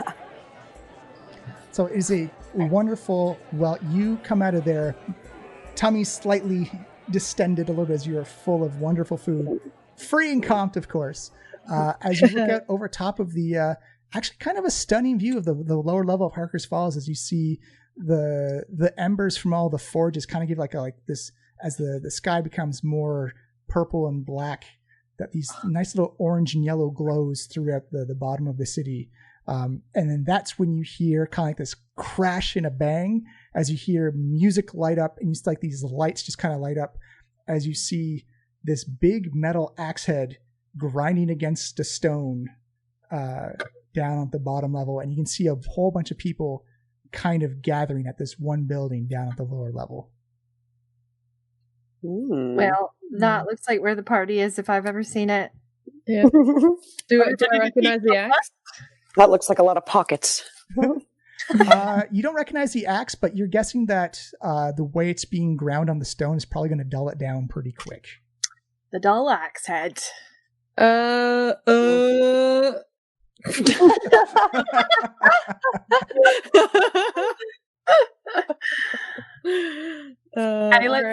Let's take the left. Daisy kind of pulls Bells to the side and is like, should we have like a signal? When it's like getting late and you want to go, should there be like a word that I could say to you? Where I'm like, Well, like some kind of like safe word, like it means more like a high sign, like have. What about? No, that's just me. That's just me at parties. That's me at parties. It's easy. It's whatever makes you comfortable. If you'd like to go whenever you want to go, just I don't know, poke me. I'm happy to go back with you. It's all right. I can't hold my drink like most of my family can, so like I'm happy to go when you're ready. I'm just okay. It's all right. And I squeeze your hand. Okay. You make your way over to the left lift. Again, precarious and a little bit swingy, and you start to put two and two together of being drunk on this thing at night is probably a bad idea. As it lowers slowly down, you hear like a clank, ka-clank, ka-clank, ka-clank of the chains lowering down. It's like kind of the landing's a little rougher than you would have liked. Maybe that's due to age. Maybe that's just due to nighttime and not gauging where the bottom truly is. Is there like an operator, or is it like there are several lifts and it just goes in a big circle kind of thing? Or are we going to meet our end not by gnolls or witches? We're just going to die on the elevator. It's like a ski lift where you just have to step on at the right time. Oh wow, that's terrifying. I love it. Like in Mario 64, you know the little hop. I'll say everyone can give me another either insight or perception check. That's gonna be perception. Ooh, perception. What's 13? Oh yeah. What did I get? Ooh, a 21. Nice. Daisy, you're still feeling that pre dull axe head anxiety, but everybody else, you start to notice that you finally figure out what's different about this town is that you came from this very diverse spread of people in Waterdeep where everyone's come there. It is distinctly human in Harker's Falls. It is very human. You see an odd half elf every now and then, but you'd probably say about 80 to 90% of the people you see around you, human. It's a lot of big folk. Yeah, but we were told the folk. druids were like the druids were full elf kind of thing. That's what May's told you. Right. Interesting. Singular. You realize that your group kind of stands out a lot. Is that why people are looking at us? Elspeth is drinking it in. She's just like, hi, hello. Yeah, and it's not a like it's just more curiosity. Like, oh, we haven't seen, like a furlbog here in like 20 years. We haven't seen a half orc ever. Like it's drink it in, baby. I'll say Elspeth gets quietly disappointed because Calico is probably not a tabaxi then. No. I'll say for Mari and Elspeth, give me an insight check. Because you've got the traveling experience. Would they be looking at me because I'm a regular old human and I'm just hanging out? It's more of the people around you, like you're kind of like got that stealth by association. But Mari, it just clicked into you that one of the big things about this place is probably isolation. Mm-hmm. That it's hard to get here. And it's probably hard to leave, and it seems that the only thing these people do here are work and cut down trees. So log. You get the feeling that isolation plays a key factor here. Okay. I think these guys might be a little lonely and weird. Subtle. Being out in the middle of a freaky forest that wants to kill you. Yeah, probably do that to you. It's going to breed an interesting group. Is this actually just the Wicker Man? Like it's like not the bee. Yeah, you had the bees already. I honestly kept picturing the Faceless One in the first game as like Slenderman. You kept picturing this tall, weird. I'm now just imagining that instead of where there is a head, there is just a cloud of buzzing darkness, and the two eyes are those two bees. This is the nightmare now. The bees that were enchanted and glow. Oh my god. Right, so you make your way to the dull axe head, and you hear it before you see it. There is music it sounds there's already a fight. There's not a lineup, but more kind of just a congregation of people gathered outside, drinking outside on the dirt. Some people are just sitting down on the floor. Some people have turned barrels and buckets upside down, just like makeshift seats and tables. Little wax candles and torches have been lit up as you come to like the front area, and it's not the subtlest sound as you hear like this giant like kind of like is every time that axe head grinds into the stone.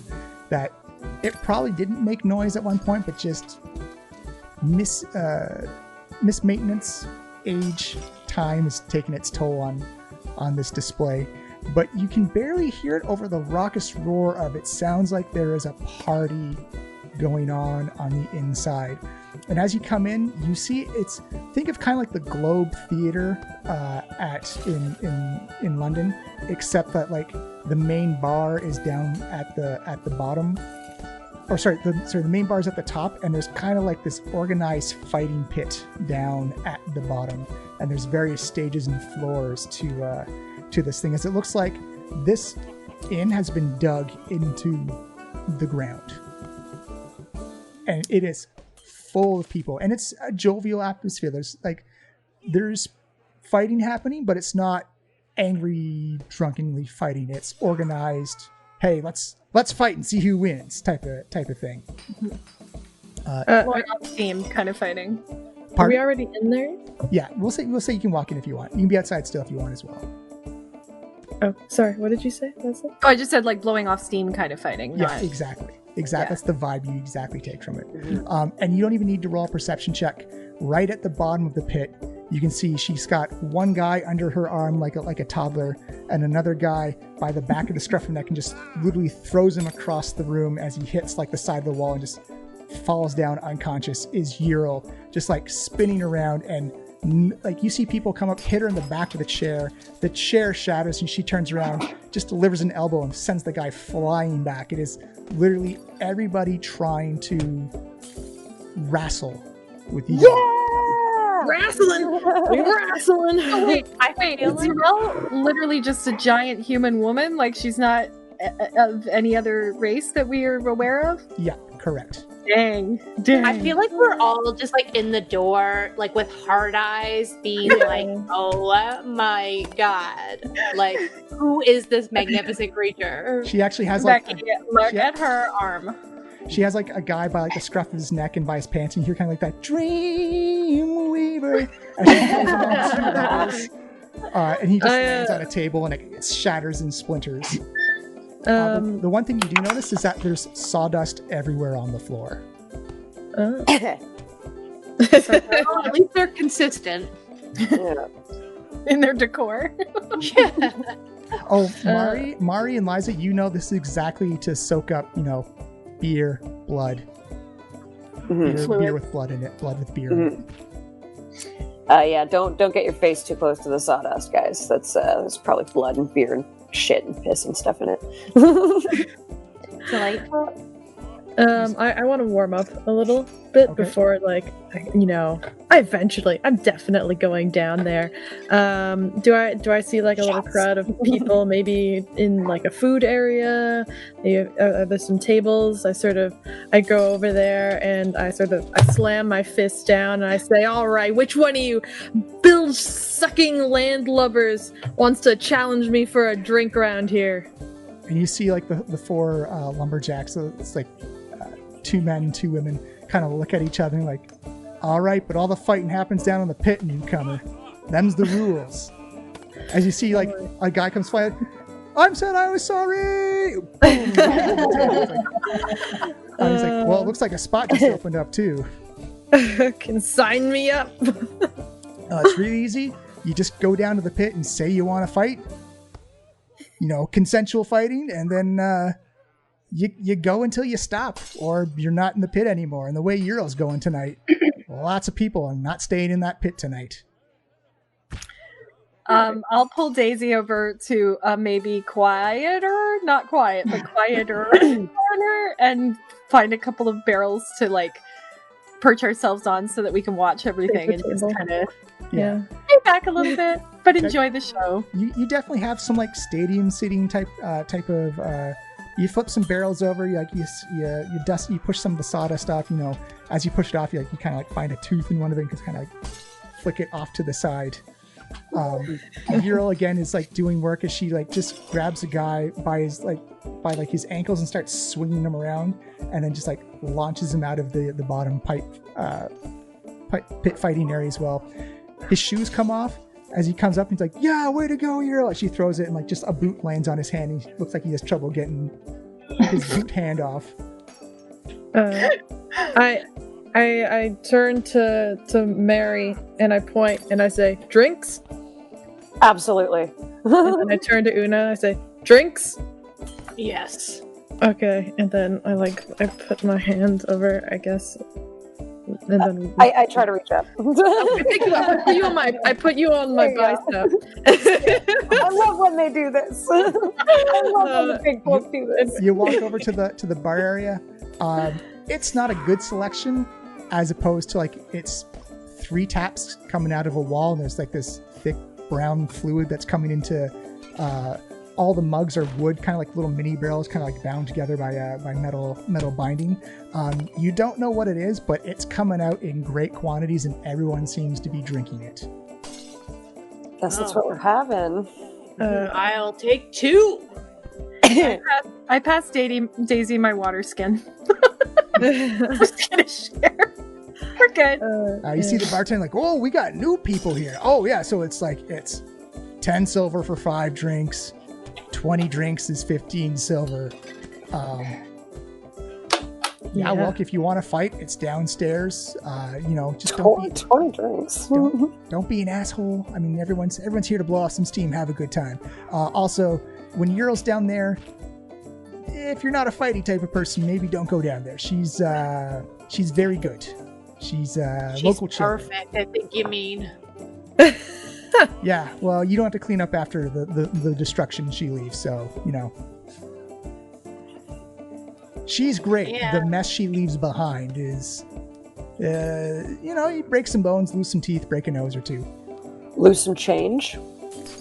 Oh. Betting, my dear, is on the 4th floor. Oh. Also, if you're I betting... prefer to procure my wealth in other ways. Yeah, well, if you're betting against Ural tonight, that is a guaranteed way to lose money. I'll bet it all on Ural. I have. That is easy money then. You know what? Tell you what. He pours out 5 cask mugs and just spreads it around like, "Welcome to Harker's Falls. I hope you don't get beat up too badly tonight." Oh, thank you. Cheers. For those that take a swig, it does not taste good. It is like 12-day-old Guinness that is slightly chilled. Oh no! I've had worse. Like dirty line beer. Chewy. It's chewy at that point. Why does it have a film on it?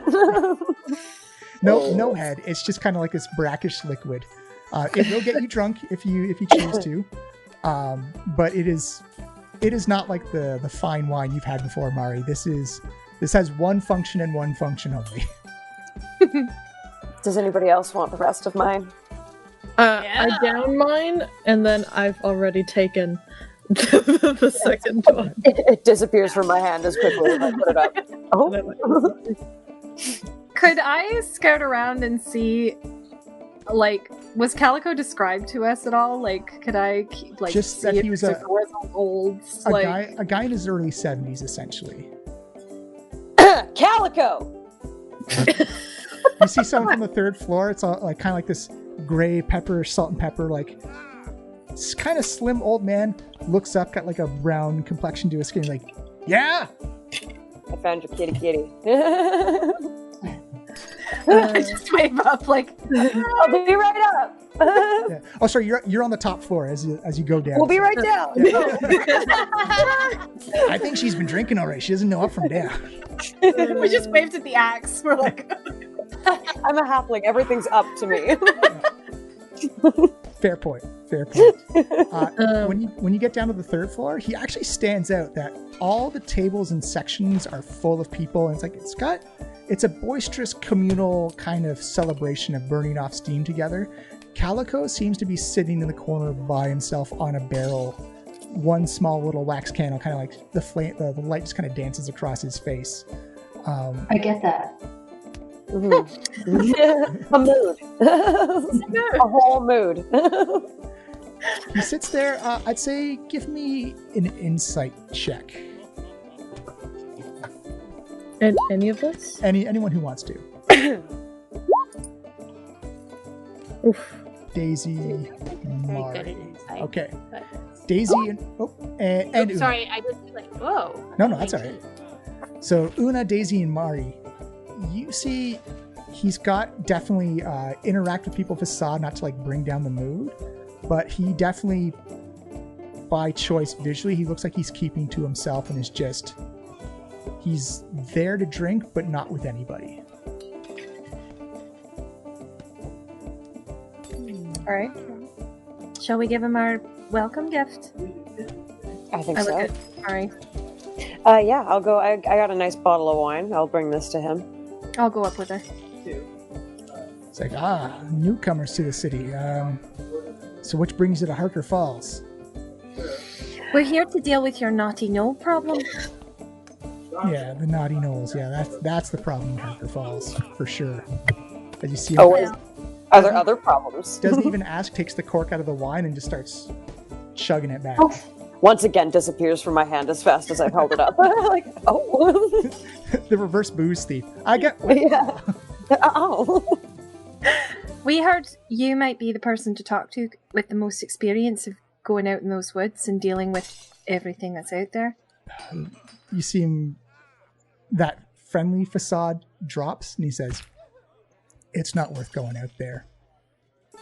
Yeah, the trees make good money, but it's a fight every time you do. You're like, I'm 73. I've been doing this for close to 60 years. It's And it strange. is Everyone keeps telling us that, but we came here from Waterdeep, and we Yeah, barely ran into a problem. yeah, Waterdeep knows about Harker Fall problems, all right. My ass. But we ran into nothing on our way here. No. How did you run into nothing? This is some of the most dangerous terrain. The ranger is really good. Really good, but Really, Daisy kicked the forest's butt. You see him turn over to Daisy and cocks an eyebrow, and very similar to Mr. Hackett, has a look of shock and admiration for. He's like, well, pay your ranger well, because if she guided you through that forest with no troubles whatsoever, you stay attached to people like that. They will keep you safe. Because that forest will chew people up and not even spit you out. I smile at They'll Daisy. turn you into slime. Oh yeah, the slime witch. There's 3 of them out there, you know. Do you know about the other one? Marta? Marta, yeah. She's the bone Is she a witch. gnoll witch? No, she's a bone witch. Oh. Oh. She turns Oh. Does that mean she takes bones, or... She, as an artist, works in the medium of sculpture or wood or metal. Marta works in the medium of bone. She creates constructs. Might she have made a bone creature in the forest that we might have stumbled across with wings? a giant one? Well, Would that be something that she would make? I don't know how it would fly if it's a skeleton. It wasn't. It was kind of half in the ground. Oh, if it's in the ground, then that's not Marta's work. Marta likes to play jigsaw puzzle with different skeletons. Okay. It's just That's a weird... still less messy than slime, though. Honestly, if I had to choose. Yeah. Bone versus slime bones. If you run into, you gotta choose how you want to go. Get turned into slime and slurped up, or literally have all your outsides torn off your skeleton. Uh-oh. Neither sounds good to me. I think I'll avoid both. I've seen both happen to other people. It's horrific. I'm glad we ran into Wendy. Yeah, Wendy was nice. Who's Wendy? She's the good one of the three. She's lovely. She's the most beautiful witch you've ever seen in your whole life. She has beautiful red hair and a gorgeous voice, and she makes the potatoes dance and instruments that play by themselves, and she's got a warm fire and a cozy cottage and the Sticky best buns. buttons you've ever had in your life. Right, Elspeth, you're gonna have to give me a persuasion check made at disadvantage. Because he is surly enough and doesn't believe you. Good thing persuasion is my care. Oh, at disadvantage. Yeah. Wow, I rolled it. Does anybody have inspiration for her? I already used it. But you have your sticky bun thing, and the day's almost up. Thing. What does that mean, though? That would just be a straight roll, so it would still be. You have to use a sticky bun before that because you managed the roll. Yeah. And it would just make it a straight roll. So really. Yeah. He says, good things don't happen in that forest. Good things have never happened in that forest. Like, even the people who are well off in Harker's Falls, they have to deal with the forest for their income. Everyone's got like a happy, like, there's a reason why we're all blowing off steam here tonight. How did we miss all of this? It seemed like a perfectly fine forest to me. I mean, there were some warnings, but nothing that we ran into, nothing that we came across, or even... Besides No Face Guy, like, it seemed pretty... Wait. Well, and he just kind of wandered by. Yeah. You saw the Faceless One? Well, we saw... There was evidence of his visit. I think if we hadn't been staying in Wendy's cottage, we might have had a harder time, but... Agreed. Wendy saved us. See, not all witches are bad. You see, every witch I've run into has either rended or liquefied somebody. I don't believe in this. You know, but I was right there with you. Me and Liza, we were suspicious, let me tell you. But, you know, she really sold me on those sticky buns. And she gave me a magical triangle, and so, like, that lady's okay with me. You should show your triangle. Oh, yeah. Una, like, excitedly, like, whips out a triangle and, like, tries to kind of, like, ding-a-ding-ding, but, like, it's, like, really off-key, because, again, she's just doing it by herself. Like, so somehow even a triangle just sounds like it's out of tune. Sharp. Actually, Una, when you strike the hammer onto the triangle for the first time, with all the background din of fights and drinking and celebration going on, everyone hears that perfect crisp harmony, like ding, ding. Like a tuning fork. Yeah. Whoa. That was like magic. And you said literally. That which friend gave it to you? There's got to be a catch. There's got to be a catch. That's what I thought, but... That's true, so did I. But, you know, as from all the things that I've seen on my travels, and I've met a lot of people, and I've been in a lot of fights, so trust is not earned easily with folks like us, but she did win me over. I will say this. You see him kind of like sink his shoulders a little bit, kind of clasp the bottle with both of his palms. And he says, well, good witches aside, there is an evil in that forest that has probably been there for generations. As you see him look up and his eyes go gold, he says, let me tell you about the demon in the forest. And we're going to end it there for the night. Oh my god!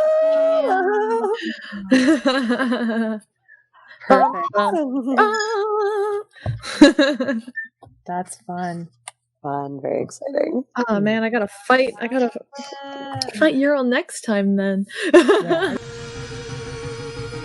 The Diecast podcast was produced by Miles Baker, Stephanie Cook, and Johnny Robertson. The music provided by Sirenscape.com.